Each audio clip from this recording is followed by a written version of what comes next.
linisin ayon din sa pag-ibig mo sa akin.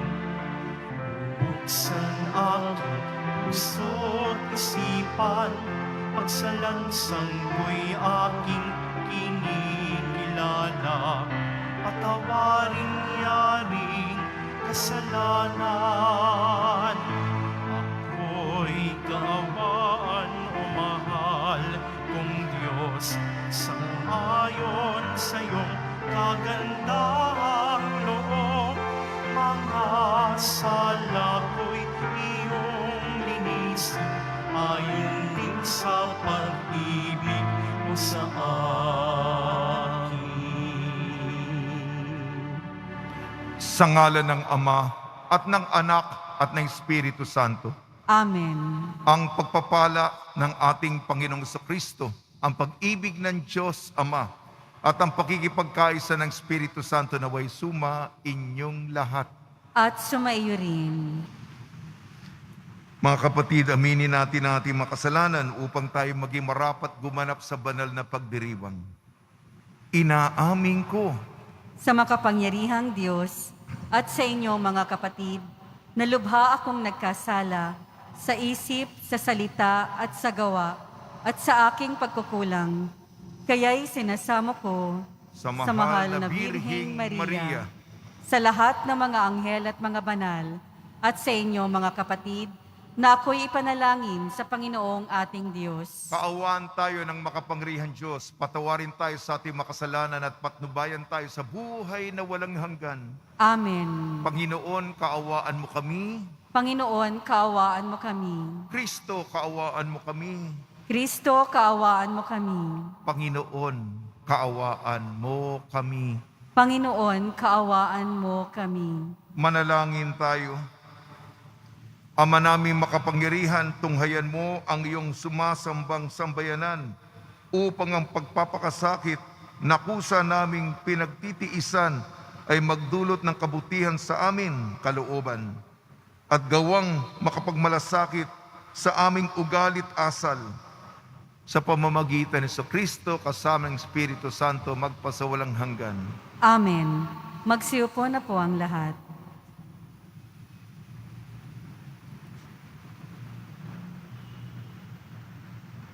Pagbasa mula sa aklat ni Propeta Jonas. Sinabi ng Panginoon kay Jonas, "Pumunta ka sa lungsod ng Ninive at ipahayag mo ang mga ipinasasabi ko sa iyo." Nagpunta nga si Jonas sa Ninive. Malaki ang lungsod na ito. Aabutin ng 3 araw kung lalakaring pabagtas. Siya'y pumasok sa lungsod. Pagkaraan ng maghapong paglalakad, malakas niyang ipinahayag, gugunawin ang Ninive pagkaraan ng 40 araw. Naniwala ang mga taga roon sa pahayag na ito mula sa Diyos. Kaya nag-ayuno sila at nagdamit ng sako bilang tanda ng lubos na pagsisisi at pagtalikod sa kanilang mga kasalanan. Nang mabalitaan ito ng hari ng Ninive, bumaba siya sa kanyang trono, naghubad ng balabal, nagdamit din ng sako at naupo sa abo.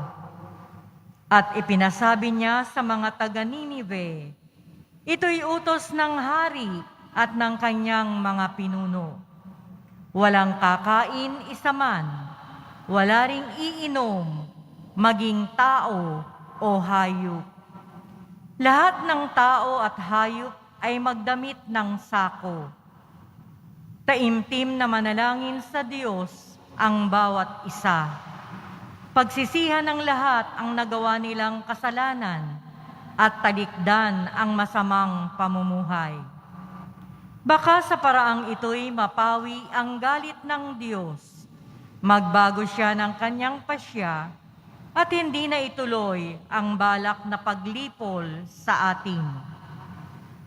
Nakita ng Diyos ang kanilang pagtalikod sa kasamaan, kaya hindi na itinuloy ang paggunaw sa Ninive.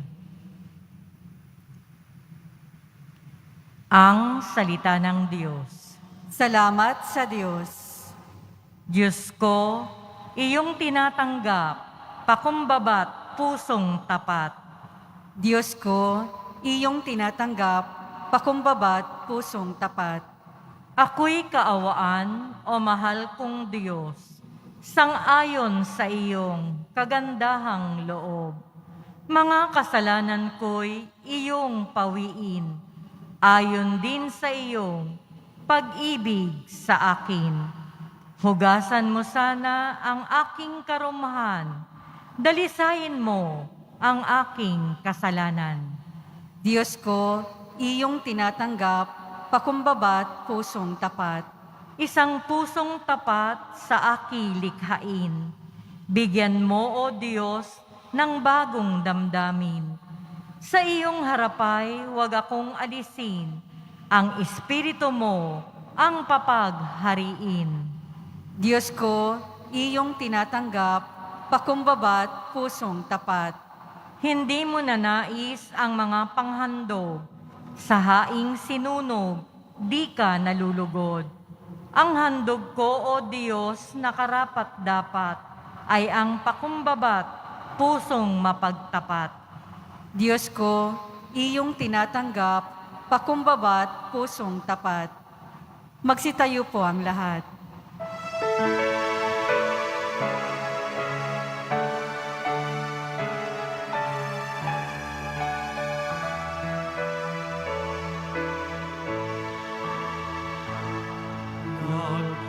Nagpupuri kami sa'yo, Panginoong Jesucristo. Nagpupuri kami sa'yo, Panginoong Jesucristo.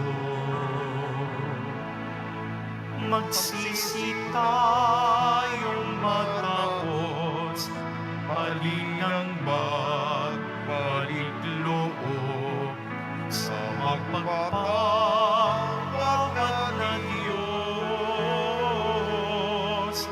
Sa Kanya tayo'y dumulog at manumbalik ng Diyos. Nagpupuri kami sa'yo, Panginoong Jesucristo.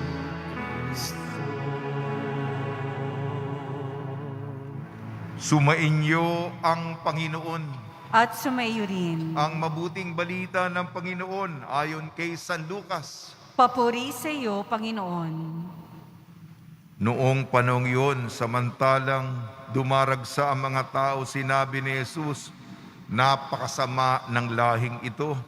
Naghahanap sila ng palatandaan mula sa langit, subalit walang ipapakita sa kanila maliban ang palatandaang inilalarawan ng nangyari kay Jonas.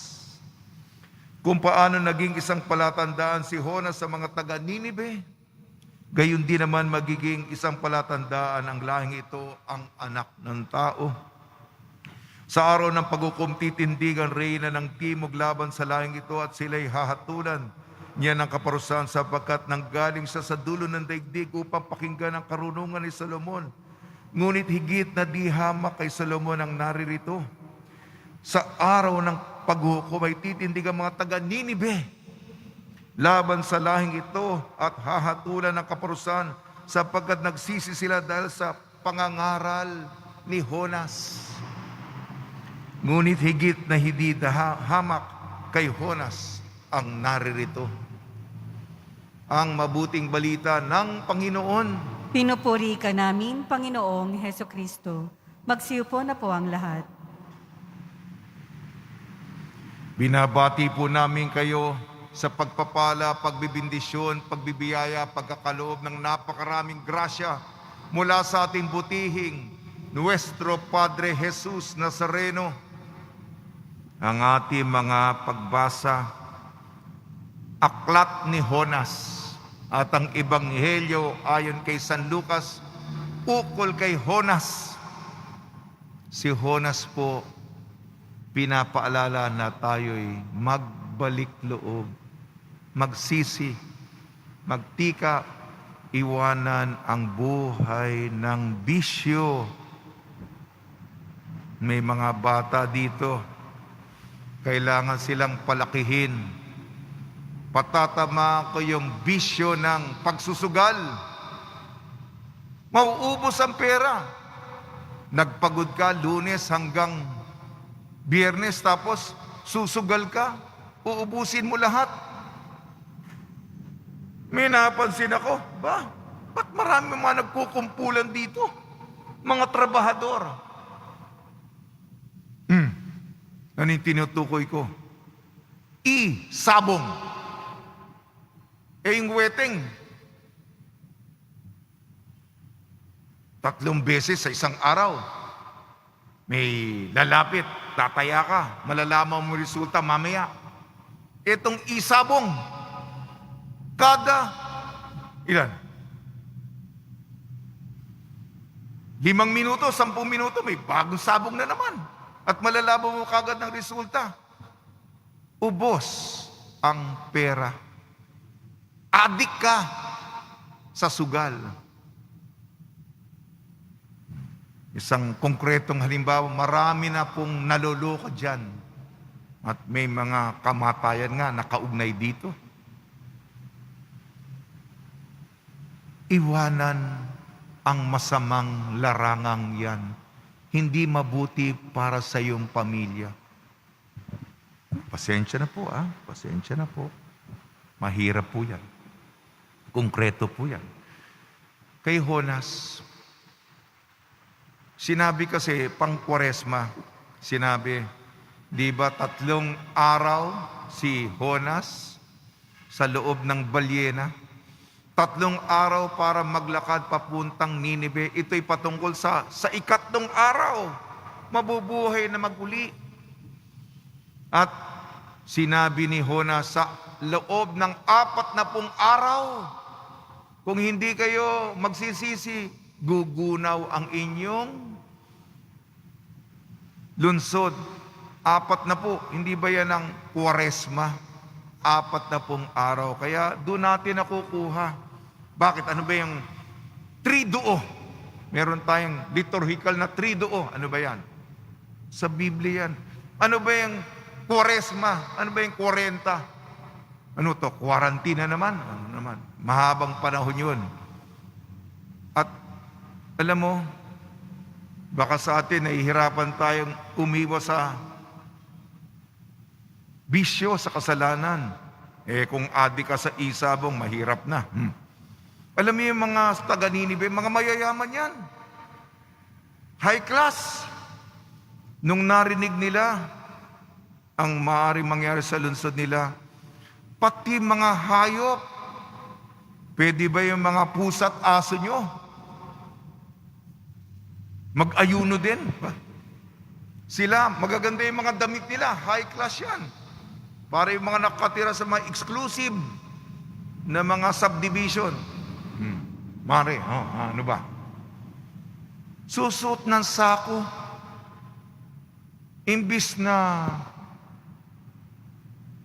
pampaganda, magpapapangit, maglalagay ng abo. Sila, kaya nila. Sana tayo, mahirap po. Magpapakababa ka. Ibababa mo yung iyong pride, yabang. Sige na po, pag nilayang po nito. Si Hona ay tanda ng pagsisisi. Sa tulong ni Maria, ina ng laging saklolo at ni San Jose, din, may santa sa araw din, si Santa Frances ng Roma, isang reliyosa. Nawa po ay isabuhay natin ang diwa ng pagbabalik loob.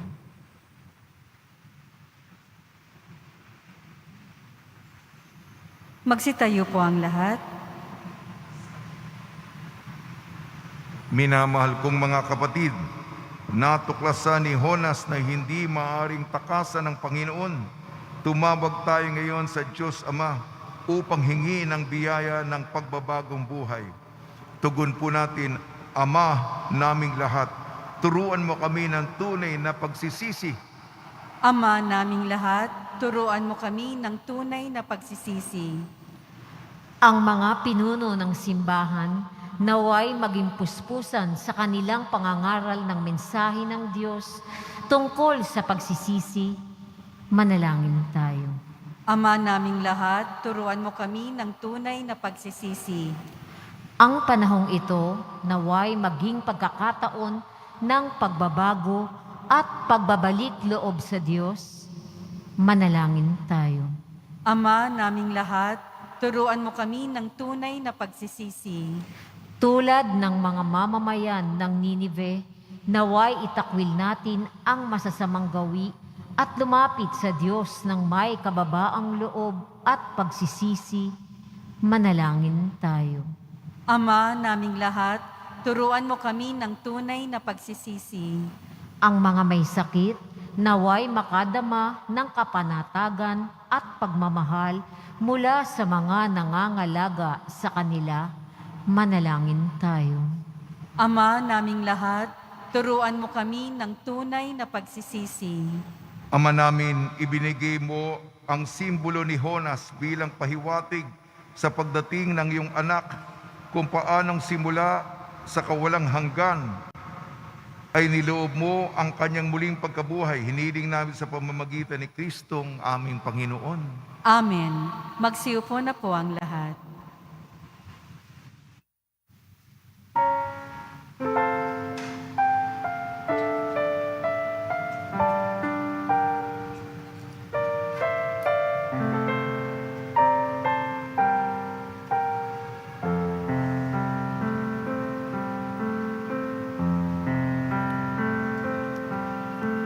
Sa'yo, Ama, aming handog, ang tinapay at alak na ito, handog ng iyong bayang sumasamo, humihingi ng patawad mo.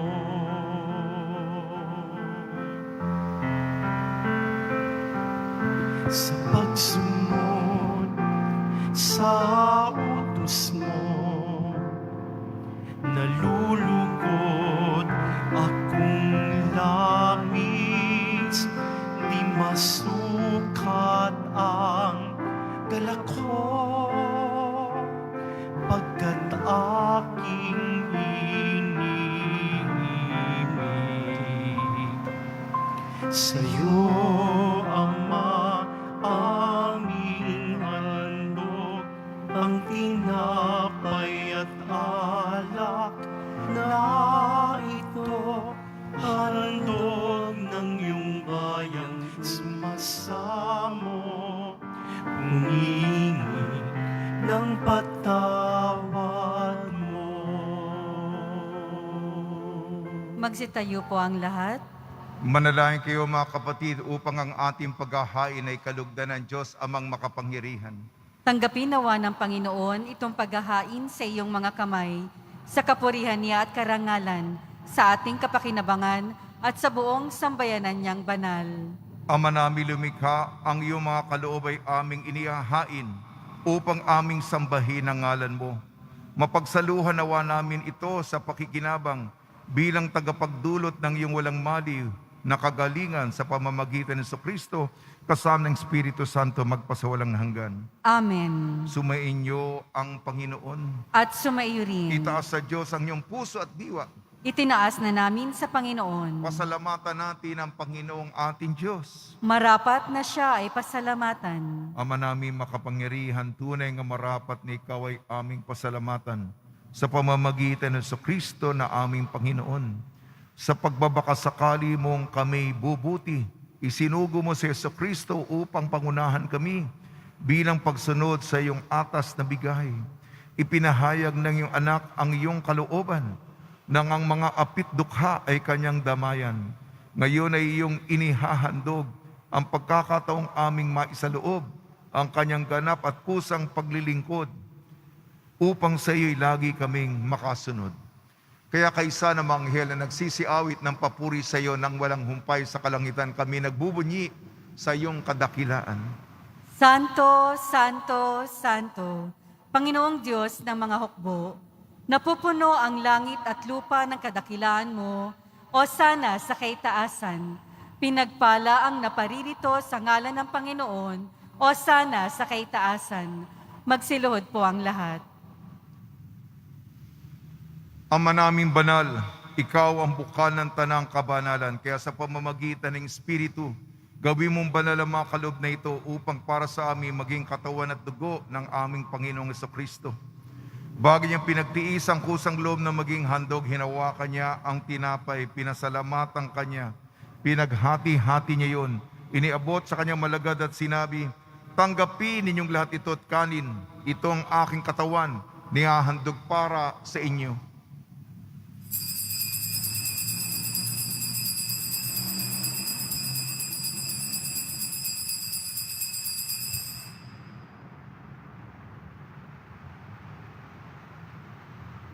Gayun din naman nung matapos ang hapunan, hinawakan niya ang kalis, muli kanyang pinasalamatan. Iniabot niya ang kalis sa kanyang malagad at sinabi, tanggapin ninyong lahat ito't inumin, itong kalis ng aking dugo, ng bago at walang hanggang tipan. Aking dugo ni bubuhos para sa inyo at para sa lahat. Sa kapagpapatawad ng makasalanan, gawin ninyo sa pag-alala sa akin.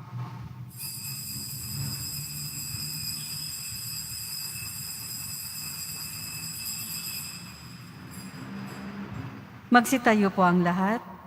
Ipagbunyi natin ang misteryo ng pananampalataya. Si Kristo'y namatay, si Kristo'y nabuhay, si Kristo'y babalik sa wakas ng panahon. Ang mga ginagawa namin ngayon ang pag-alala sa pagkamatay at muling pagkabuhay ng iyong anak. Kaya't iniaalay namin sa iyong tinapay na nagbibigay buhay at ang kalis na nagkakaloob ng kaligtasan. Kami nagpapasalamat dahil kami minarapat na tumayo sa harap mo para maglingkod sa iyo. Isinasamo namin kami magsasalo-salo sa katawan at dugo ni Kristo ay mabuklod sa pagkakaisa sa pamamagitan ng Espiritu Santo. Ama, lingapin mo yung simbahang laganap sa buong daigdig. Puspusin mo kami sa pag-ibig kaysa ni Francisco na aming Papa at ni Jose na aming Obispo at ng Tanang Kaparian. Alalahanin mo rin ang mga kapatid namin na himlay na may pag-asang sila'y muling mabubuhay. Gayon din ang lahat ng mga pumanaw. Kaawan mo sila at patuloyin sa iyong kaliwanagan.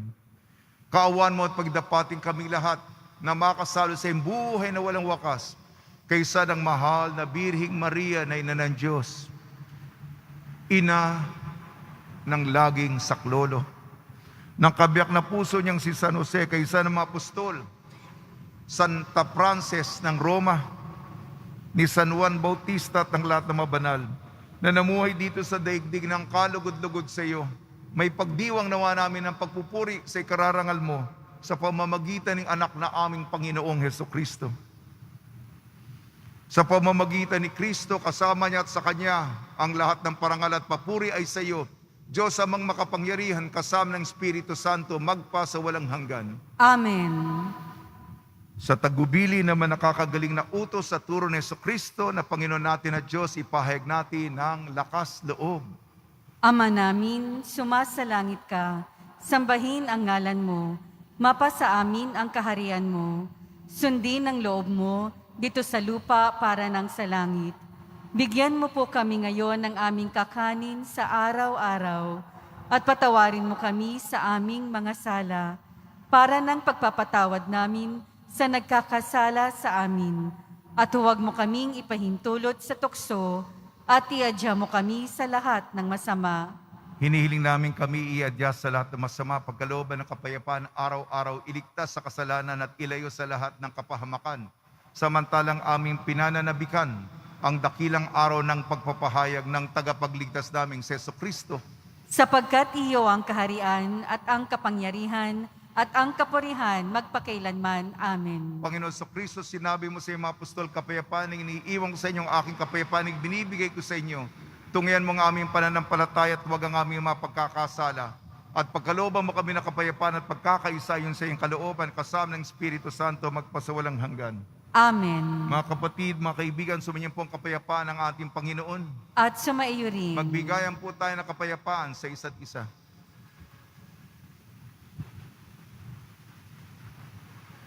Kordero ng Diyos na nag-aalis ng mga kasalanan ng sanlibutan, maawa ka sa amin. Kordero ng Diyos na nag-aalis ng mga kasalanan ng sanlibutan, maawa ka sa amin. Kordero ng Diyos na nag-aalis ng mga kasalanan ng sanlibutan, ipagkaloob mo sa amin ang kapayapaan. Magsiluhod po ang lahat.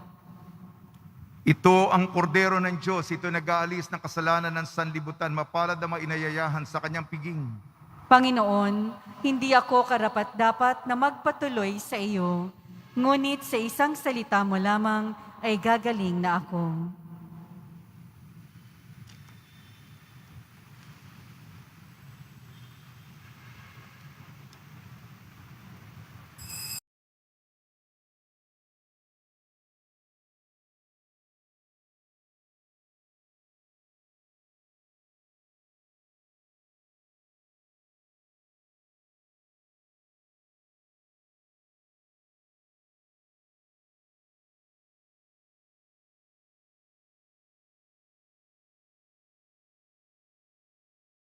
Magsitayo po ang lahat.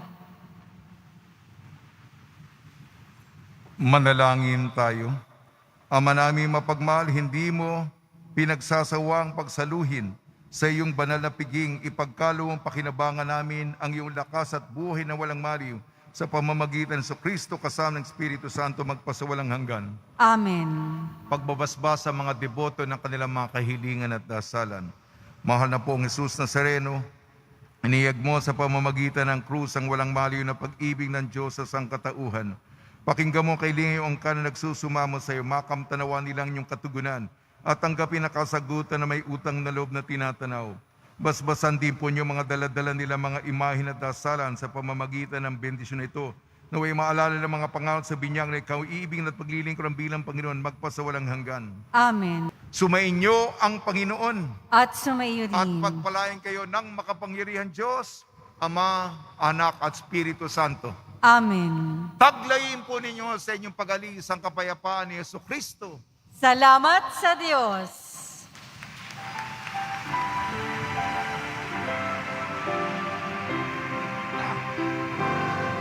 Nuestro Padre Jesus Nazareno, sinasamba ka namin, pinipinturo ka namin, aral mo ang aming buhay at kaligtasan. Nuestro Padre Jesus Nazareno, iligtas mo kami sa kasalanan. Ang krus mong pinamatayan ay sagisag ng aming kaligtasan. Nuestro Padre Jesus Nazareno, dinarangal ka namin. Nuestro Padre Jesus Nazareno, nilulwalhati ka namin.